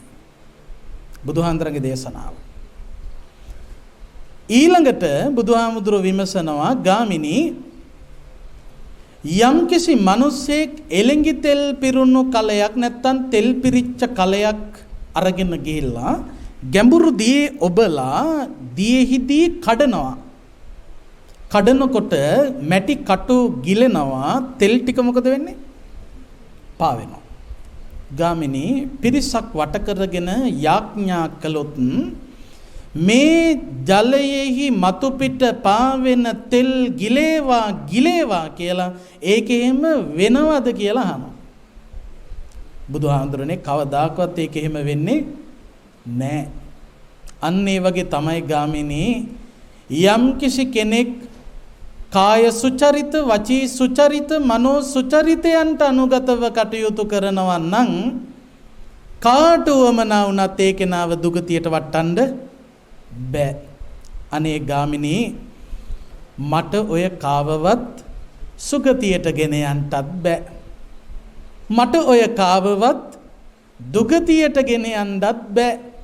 මට ඔය කිසිම කෙනෙක්ව නිවනට එක්කන් යන්නත් බෑ. මම කරන්නේ සුගතියේ ස්වභාවය මෙයයි, මේ දේ කළොත් සුගතිගාමි විය හැකි කියලා මඟ පෙන්වනවා. ඒක යනවද නැද්ද කියලා තීරණය කරන්නේ ඒ අයමයි. දුගතියේ ස්වභාවය සහ දුගතිය උපදින්න හේතුව මම කියනවා. ඒ මග යනවද නැද්ද කියන එක තීරණය කරන්නේ ඒ කෙනයි. නිවනේ ස්වභාවය සහ නිවන සලසා ගන්න මග මම කියනවා. ඒ නිවන සලසා ගන්නවද නැද්ද කියන එක තීරණය කරන්නේ ඒ කෙනයි. එහෙනම් බුදුහාමුදුරු කවුද? මාර්ගෝපදේශකෙක් පමණයි. මෙවුන්කාරෙක් නෙවෙයි. බුදුහාමුදුරුම දේශනා කළා. කවුරු හරි හිතාගෙන ඉන්නවා නම් බුදුහාමුදුරු කියන්නේ මවල දෙන කෙනෙක් කියලා, ඒක සම්පූර්ණයෙන්ම මිත්‍යා දෘෂ්ටික චින්තනයක්, සැබෑ බෞද්ධයෙක් ඇති නොකරගත යුතු කාරණාවක්. අද අපේ ඉන්නේ සැබෑ බෞද්ධයන්ට වඩා නාමික බෞද්ධයෝනේ. ඉපදෙනකොටම බෞද්ධනේ අපි නේ. ඉපදෙනකොටම බෞද්ධ වෙන්න පුළුවන්ද? මොකද්ද එහෙම කියන පදනම? ඔව්, ඉපදෙනකොටම බෞද්ධ තමයි, අම්මගේ තාත්තගේ ආගම ගත්ත නිසා. එතන තියෙන්නේ නාමික බෞද්ධකමක් මිසක් සැබෑ බෞද්ධකමක් නෙවෙයි. අපි ඔක්කොම ඉපදිලා තියෙන නාමික බෞද්ධයෝ හැටියට අපි කාලය ගත කරනකොට ධර්ම ඉගෙනගෙන තමයි සැබෑ බෞද්ධයෙක් වෙන්නේ. ධර්ම ඉගෙන ගන්න නැතුව පින්වත්නි සැබෑ බෞද්ධයෙක් වෙන්න බෑ. සමහරු ඉපදෙනකොටත් නාමික බෞද්ධයන් මැරෙන්නෙත් ඒ විදිහම තමයි. නාමික බෞද්ධයෙක් හැටියට උපන්නට කමක් නැහැ. නාමික බෞද්ධයෙක් හැටියට මිය දෙන්න එපා. මිය දෙනකොට මිය දෙන්න සැබෑ බෞද්ධයෙක් හැටියට.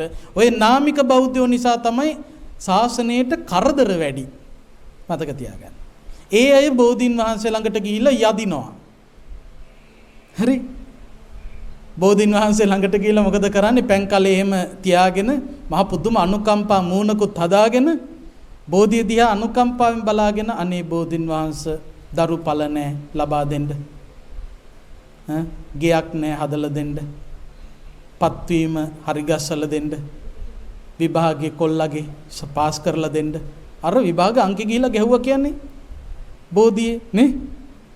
අනේ පින්වත්නි, මේ තරම් මෝඩ මිනිස්සු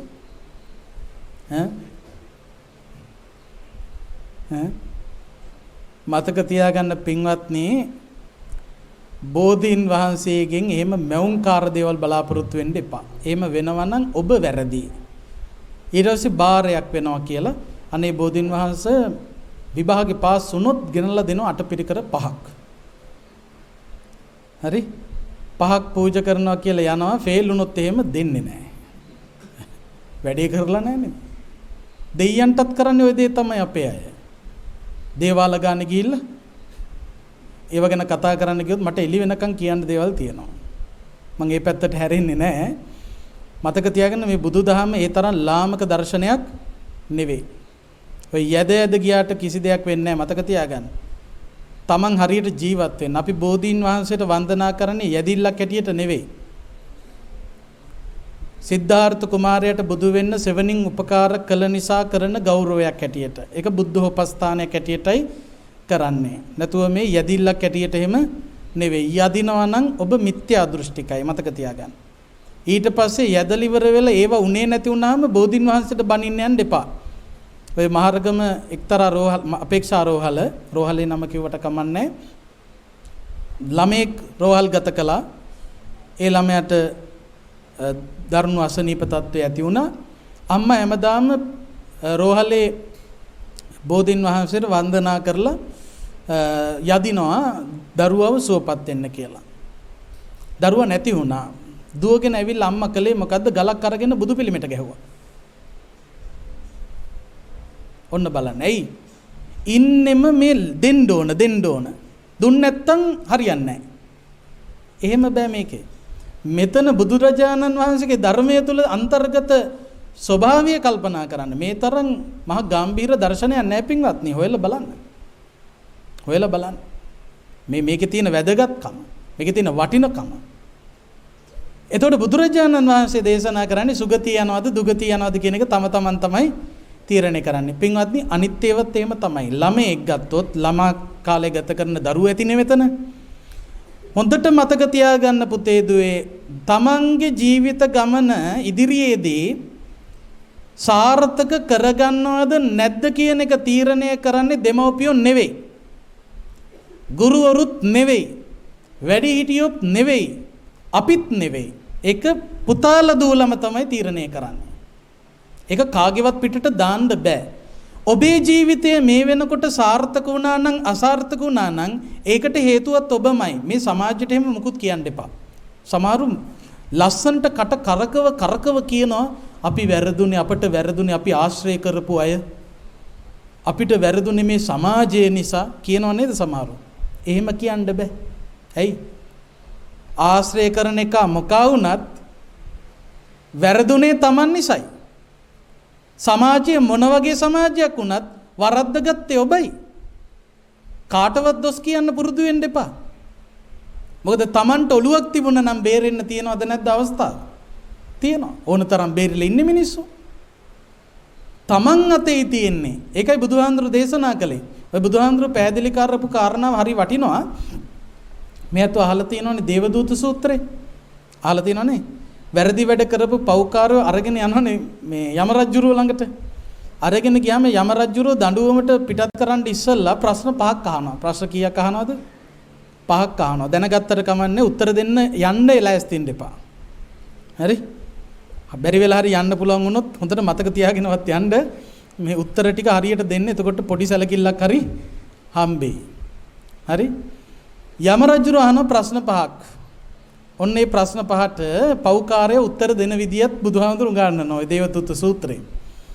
එම්බල පුරුෂය මනුස්ස ලෝකේ පළවෙනි දේවදූතයා දැක්කේ නැද්ද? නෑ ස්වාමීනි. ඇයි? අලුත උපන්න ළමයෙක් උඹ දැක්කේ නැද්ද? දැක්ක ස්වාමීනි. ඉපදීම සැපක්ද දුකක්ද? දුකක් ස්වාමීනි. දුකක් කියලා දැනත් ඇයි පව්කම් කළේ? පරක් වුණා ස්වාමීනි. ඒ උත්තර ටිකම ඔයත්තන්ටත් දෙන්න පුළුවන් ද මේ විදියට ඇහුවොත්? ඔය දීප උත්තරම නේද දෙන්න වෙන්නේ? වෙන උත්තරයක් දෙන්න තියෙනවද? නෑනේ. ඊළඟට අහනවා එම්බල පුරුෂය මනුස්ස ලෝකෙ දෙවෙනි දේවදූතයා දැක්කේ නැද්ද? නෑ ස්වාමීනි. ඇයි? වයසට ගියපු මිනිස්සෙක් එහෙම දැක්කේ නැද්ද? දැක්ක ස්වාමීනි. වයසට යන්නේක සැපක්ද දුකක්ද? දුකක් ස්වාමීනි. දුකක් කියලා දැනත් උඹ පව් කළේ ඇයි? පරක් වුණා ස්වාමීනි.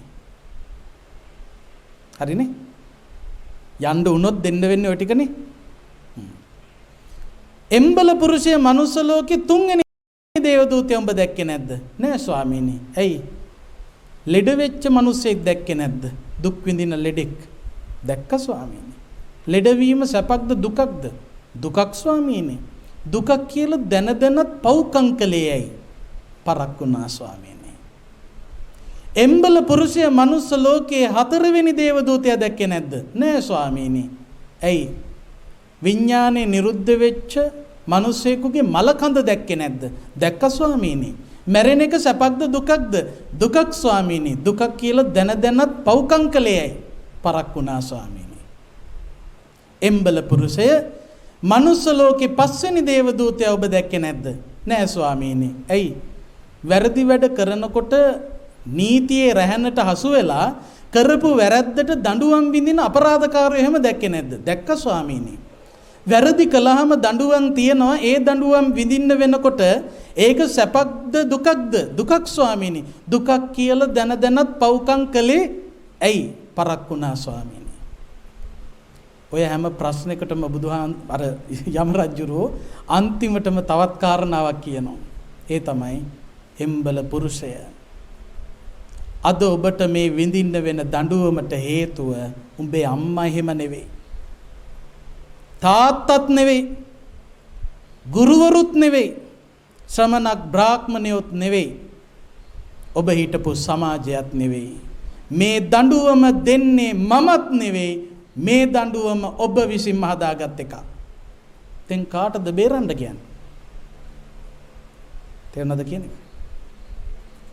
තමන් විසින්ම කරපු කර්මවලට තමයි තමන්ට දඬුවම් විඳින්න සිද්ධ වෙන්නේ. තමන් සුගතියට යනවද දුගතියට යනවද කියන එක එනම් තීරණය කරන්නේ කවුද? තමන්. තමන්ගේ ජීවිතය අර්ථ සම්පන්න කරගන්නවද වනස ගන්නවද කියලා තීරණය කරන්නේ කවුද? තමන් මේ බණ එකක්වත් ඕනේ නැහැ කියමුකෝ. අහන්න එපා එක බණක්වත් කියමුකෝ. පින්වත්නි සමහරු ඉන්නවනේ එහෙම බණ අහන්නත් බෑ. හරි කමන්නේ පැත්තකට දා. අකීකරුයි කියමුකෝ. අම්මා කියන දේ අහන්නෙත් නැහැ, තාත්තා කියන දේ අහන්නෙත් නැහැ, වැඩිහිටියෝ කියන දේ අහන්නෙත් නැහැ, ගුරුවරු කියන දේ අහන්නෙත් නැහැ. හරි ආන්න ඕනේ නැහැ කියමුකෝ. සමාජය දිහාවත් බලලා සමාජය ගැන කල්පනා කරලා ඒ සමාජයේ පෙන්වන දෙයටවත් කීකරු වෙන්න. සමාජයෙන් පෙන්වන ටිකටවත් කීකරු වෙන්න. ඒකනේ කිව්වේ. වයසට යන මිනිස්සු දකින්නකොට හිතන්න මටත් මේක තමයි වෙන්නේ. ආයේ කාගේවත් බණක් ඕනේ මට මේක උරුමයි. මේ මොනොත් මොකද මට වෙන්නේ? මට ලෙඩ වෙන්න පුළුවන්. උනොත් මොකද වෙන්නේ? මැරෙන්න පුළුවන්. මැරුණොත් මොකද වෙන්නේ? වැරදි කළොත් දඬුවම් විඳින්න වෙනවා. නැද්ද අපරාධකාරයෝ විඳින දඬුවම් පේන්නේ නැද්ද හැමදාම ප්‍රවෘත්ති බලන්නේ? ඕකේ පෙන්වන්නේ ඕවමනේ. අරක කරපු කෙනා මෙන්න මෙහෙම ගෙනිච්ච කියයි නේ. ආයි කවුරුවත් උගන්වන්න දෙයක් නැහැ. කවුරු හරි කෙනෙක් ඔබේ අතේ ගෙනල්ලා මත්ද්‍රව්‍යයක් තිබ්බොත් හරි අපි ගත්ත කියමුකෝ. ඕක පාවිච්චි කරන්න ඉස්සෙල්ලා පොඩි වැඩක් කරන්න. මොකද්ද? ඕක පාවිච්චි කරපු උන්ට මොකද වෙලා තියෙන්නේ කියලා හොයන්න. නේ? හොයන්න ඕනේ හැබැයි මොකද්ද උනේ කියලා. මොකද ඒකෙන් අමාරු වැටිච්ච උන් පේන්නේ නැහැ හරියට. මම පෞගිය කාලෙක ගියා මුල්ලේරියාවේ රෝහලට බෙහෙත් ගන්න නෙවෙයි. ලෙඩේ බලන්න. නැත්තම් හිතයි හාමුදුරන්ටත් මොකක් හරි. බුදු සරණින් තාම ඔළුව කෙලින් තියාගෙන ඉන්නවා. බුදු දහමට පින් සිද්ධ වෙන්න. එක වාට්ටුවක හිටිය තනිකර තරුණයෝ ගොඩක්. කඩවසම් තරුණයෝ මට පුදුමයි. මං ඇහුවා හෙද නිලධාරීන්ගේ මෙච්චර කොල්ලෝ ගොඩක් මොකද? අනේ හාමුදුරනේ ඔක්කොම කුඩුයි ගංජයි. ආන්න කවුරු හරි අතේ තිබ්බොත් ඕකක් අතේ ගුලි කරගෙනම පුළුවන් නම් යන්න ඔන්න ඔය වගේ තැන්වල ගිහලා බලන්න ඕක පාවිච්චි කරපු මිනිස්සුන්ට මොකද වෙලා තියෙන්නේ කියලානේ. රෝහල් වලට ගිහිල්ලා බලන්න මත්ද්‍රව්‍ය භාවිත කරපු මිනිස්සුන්ට මොකද වෙලා තියෙන්නේ කියලා. සමහරුන්ට ලෙඩු දකින්න බෑනේ කලන්ත එනවලු. කලන්තේ දාලා වැටිච්ච අය වතුර ගහගෙන නැගිටින්න ඕන. ආයෙ බලන්න ඕන. ආයෙ වැටෙනවනම් ආයෙ වැටෙන්න. වැටි වැටි බලන්න ඕන දේවල් තියෙනවා මේ ලෝකේ. ඒව බලන්න නැතුව කොහොමද තේරුම් ගන්නෙ? නේ? ඒ නිසා මතක තියාගන්න ඔබේ ගමන සාර්ථක කරනවද අසාර්ථක කරනවද කියන එක තීරණය කරන්නේ තමන්. වෙන කවුරුත් නෙවෙයි. ඒ නිසා ජාති ජරා ව්‍යාධි මරණ ආදී මේ දුක් තමන් හමුවට එනවා කියන එක අමතක කරන්න එපා. ඒවා අභියසයි අපි ජීවත් වෙන්නේ කියන එක අමතක කරන්න එපා. බුදුහාඳුරු දේශනා කරපු ධර්මයේ ජීවිතයට ගත්තොතින් අපට පුළුවන්කම ලැබෙනවා මේ සසරින් එතර වෙන්න. මේ සංසාර ගමනේ උපදින හැම භවයකම අපට උරුම දුකක් තියෙනවා. ජාතිපි දුක්ඛ, ඉපදීම දුක්ඛ. ඊළඟට ජරාපි දුක්ඛ, වයසට යන එක දුකක්, ලෙඩ වෙන එක දුකක්, මැරෙන එක දුකක්, අප්‍රිය අසත්පුරුෂයොත් එක්ක ආශ්‍රය කරන්න හම්බුනොත් ඒකත් දුකක්, ප්‍රිය අයගෙන් වෙන් වෙන්නුනොත් ඒකත් දුකක්, කැමති දේවල් ලැබෙන්නේ නැතිකොට ඒකත් දුකක්. කෙටියෙන් කිව්වොත් පංච උපාදානස්කන්ධය නිසාම හටගන්නේ දුක. මේ දුක ඇයි? ඉපදුණු නිසා. ඇයි ඉපදුනේ? තණ්හාව නිසා. එහෙනම් සසරේ දුක නැතිකරන්න ඉපදීම නවත්තන්න ඕන. ඉපදීම නවත්තන්න නම් තණ්හාව නැති කරන්න ඕන. තණ්හාව නැති කරන්න නම් විදර්ශනා වඩන්න ඕන. විදර්ශනා වඩන්න නම් ධර්මයට බර වෙච්ච ප්‍රඥාව ටිකක් හරි අවදි කරපු මිනිසෙක් බවට පත් වෙන්න ඕන. හරි? කතංසු ලබතේ පඤ්ඤා. ආලවක යක්ෂයා බුදුහාමුදුරෙන් අහනවා කොහොමද ප්‍රඥාව ඇති කරගන්නේ? ඕනද ප්‍රඥාව ඇත්තන්ට? ඕනද? පටලව ගන්න එපා. උගත්කම තියෙන්න පුළුවන්, ප්‍රඥාව වෙනම එකක්. හරි? උගත් වෙන්න පුළුවන්. හැබැයි උගත් උනත් වැඩක් නැහැ ප්‍රඥාවක් නැත්තම්. ප්‍රඥාව නැති උගත්තු ඕන තරම් ඉන්නවා. හරි? ප්‍රඥාව ඇති කරගන්න නම් සුස්සෝසා ලබතේ පඤ්ඤා. හොඳට බණ අහන්න. හොඳට ධර්මය අහන්න. ධර්මය අහනකොට ප්‍රඥාව ඇති වෙනවද නැද්ද? ඇති වෙනවා. කොහොමද කිව්වේ? තමන් තුලින් දකින්න ඕන අංකයකට. දැන් මේ වෙලාවේ බණ ඇහුවනේ දැන් පැයයි තවත් ටිකක් ගිහිල්ලා තියෙනවා. මේ කාල සීමාවේ බණන ඇහුවේ ඔන්න ඔබේ හිතවල ප්‍රඥාව ඇති වෙලා නම් මෙන්න මේ දේවල් මේ අයට වෙලා තියෙන්න ඕන. හැමෝම රාග ద్వේෂ මොහ සහිතද රහිතද? කෙලෙස් සහිතද රහිතද? මන් දන්නේ නැති නිසා අහන්නේ. මන් නම් සහිතයි. මට නම් රාග ద్వේෂ මොහ තියෙනවා. මොකද මන් රහත් වෙලත් නැහැ, සෝවාන් වෙලත් නැහැ. එතකොට මේ කාල සීමාව තුල රාගයේ යටපත් වුණු බවක් දැනුණාද නැද්ද? ද්වේෂයේ යටපත් වෙච්ච බවක් දැනුණාද නැද්ද? මෝහයේ යටපත් වෙච්ච බවක් දැනුණාද නැද්ද? අන්න එහෙනම් ප්‍රඥාව අවදි වෙලා.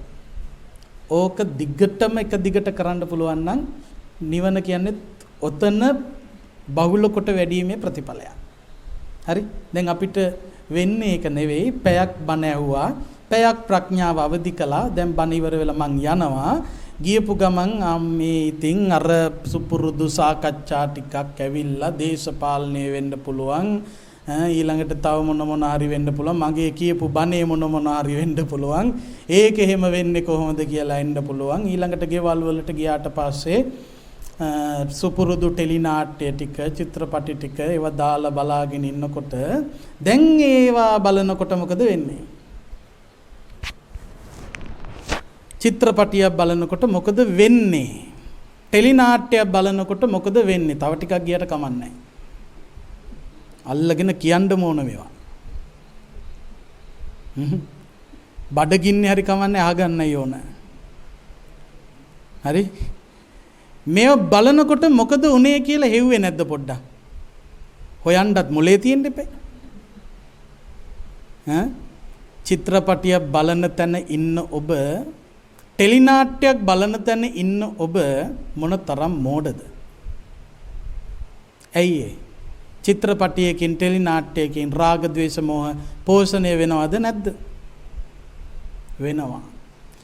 හොඳට මතක තියාගන්න මේ පොඩි කාරණාවක් කියන්නේ මට අදාළ නැහැ ඉන්නේ මොන මට්ටමේද කියලා මේක තේරුම් ගන්න. රාගෝ දෝසෝ මදෝ මෝහෝ එත්ත පඤ්ඤා නගාදති. සිංහල වේවා මුස්ලිම් වේවා කතෝලික වේවා හින්දු වේවා බෞද්ධ වේවා බර්ග වේවා මැලේ වේවා ඕනම කෙනෙකුට මේක එකයි. ඔබේ සිත තුළ රාගය වඩනවා නම් ද්වේෂය වඩනවා නම් මදය වඩනවා නම් මෝහය වඩනවා නම් ඒක බලලා වෙන්න පුළුවන් අහලා වෙන්න පුළුවන් සම්බන්ධ වෙලා වෙන්න පුළුවන්. එත්ත පඤ්ඤා නගාදති. ඒ රාග ద్వේෂ මද මෝහ වඩන හිතේ ප්‍රඥාවට ඉඩක් නැත. ඒව වඩන දේවල් වල යෙදෙනකොට හිතන්න එපා මම මහ මොලකාරයෙක් කියලා. මහ මෝඩෙක්. හරිනේ කතා. ටෙලි නාට්‍යයක නළු නිළියෝ රඟපානවා කියලා මොකද්ද කරන්නේ? ඒක ඇත්තක්ද බොරුවක්ද? දෙන්න උත්තර. අමාරුයි. නළු නිළියෝ රඟපානවා කියලා කරන්නේ ඇත්තක්ද බොරුවක්ද? බොරුවක්. හැබැයි ඇත්තක් වගේ පෙන්නනවා. ඒක රංගනයක්.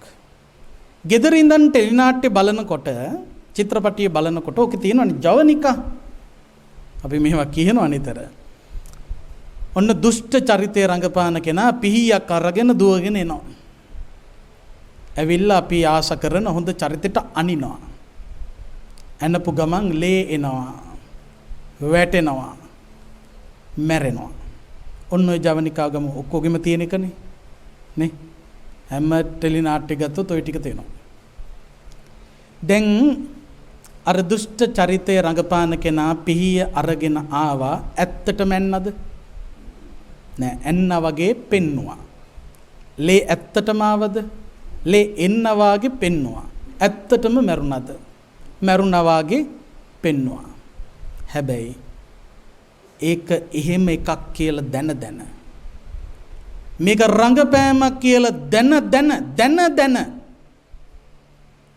ගෙදර ඉඳගෙන පිහියෙන් අනිනකොටම දත් මිටි කණ්ඩ තරම්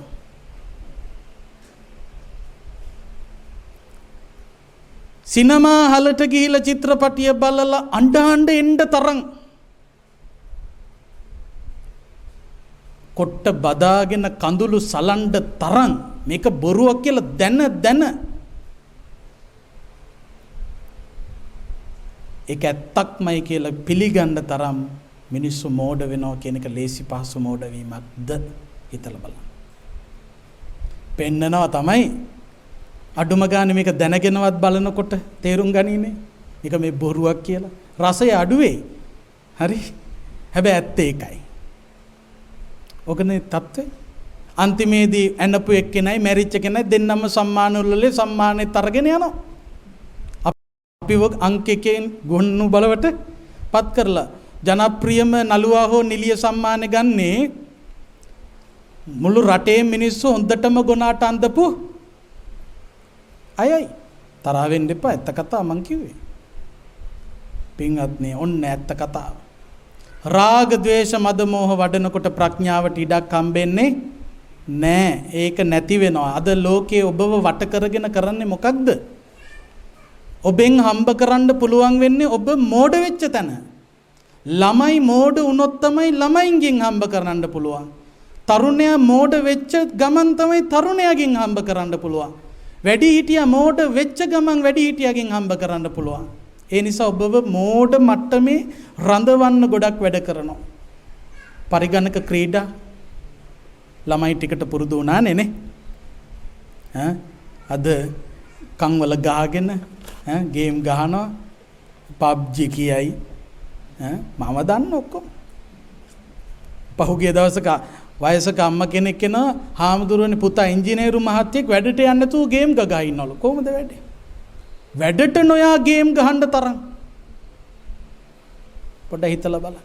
පැය ගණන් පුටුවල වාඩි වෙලා රෑ එළි වෙනකම් ගේම් ගහන්න තරම්. ඇයි? එහෙම මෝඩෙක් හැදුවොත් තමයි ඩේටා කපාගෙන ගේම් ගහන්නේ. හරි? තරහ වෙන්න එපා. මේව තමයි ඇත්ත. ලෝකේ වට කරගෙන ක්‍රියාත්මක ආර්ථික න්‍යාය පත්‍රය ඕකයි. ඔබ මෝඩයෝ හැටියට ඉන්නකම් හම්බ කරන්න පුළුවන්.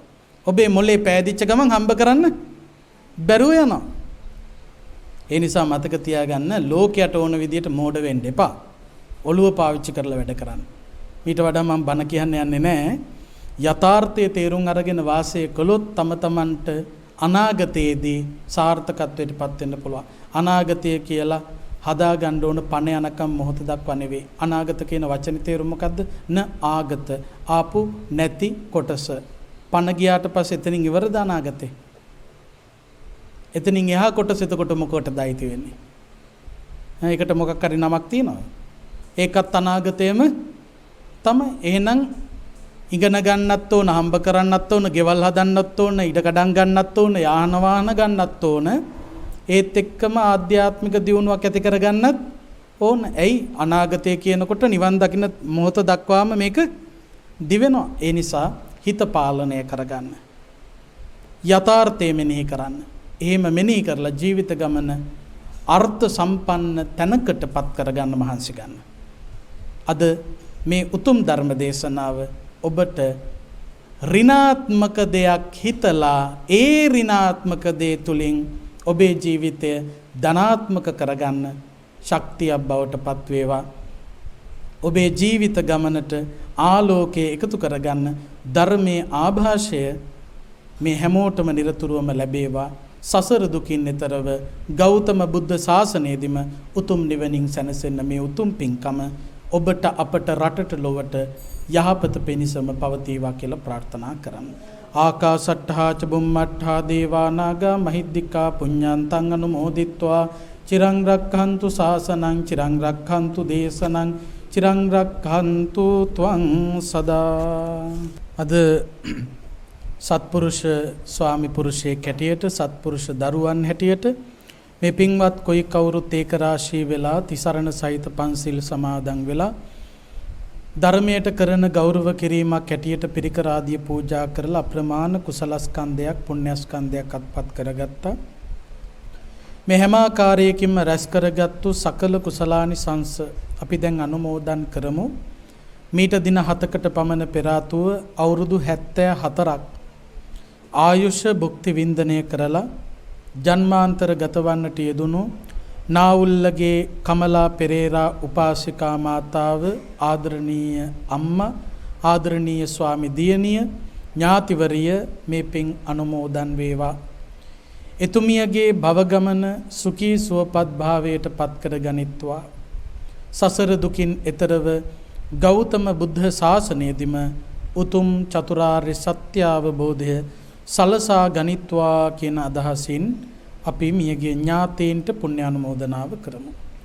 ඉදම්මේ ඥාතිනං හෝතු සුඛිතා හොන්තු ඥාතයෝ ඉදම්මේ ඥාතිනං හෝතු සුඛිතා හොන්තු ඉදම්මේ ඥාතිනං හෝතු සුඛිතා හොන්තු ඥාතයෝ.